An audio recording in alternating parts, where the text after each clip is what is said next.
Hello guys, good morning. આપણે નીકળી ગયા છીએ ખાતે જવા માટે અને આજનું વાતાવરણ તો કંઈક અલગ જ હતું. Oh my God! Wow! આપણે ઉગી ગયા છીએ પુણાગામ પોલીસ ચોકી.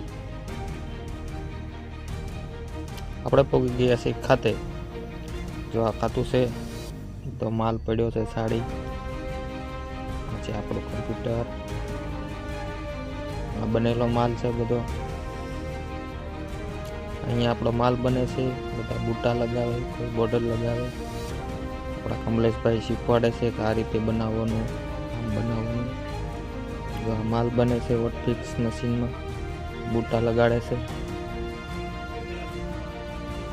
પછી દોસ્તો આપણે નીકળી ગયા છે હોસ્પિટલ જવા માટે.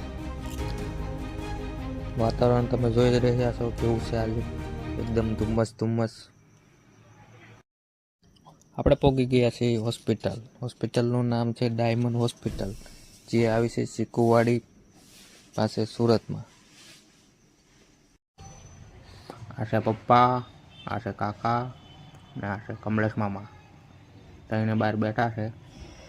આ છે પાણીબેન, જો કેટલા નીંદરમાં છે. બહાર નીકળીને જોયું તો આપણી ગાડીમાં હતું પંચર. પછી આપણે નીકળી ગયા પંચર કરાવવા માટે. આપણે પહોંચી ગયા છે પંચર કરાવવા માટે. આપણી ગાડીમાં પંચર ચાલુ થઈ ગયું છે કરવાનું. જો આ કામ કરે છે. જો આ ખીલી ટાયરમાં ઘૂસી ગઈ હતી, એટલા માટે પંચર પડ્યું. ટાયર ખોલી નાખ્યું. પછી નીકળી ગયા છે આપણે ખાતે જવા માટે. પછી ખબર પડી કે બાઇકમાં પેટ્રોલ જ નહોતું. પછી પહોંચી ગયા આપણે પેટ્રોલ પંપે પેટ્રોલ પુરાવવા માટે.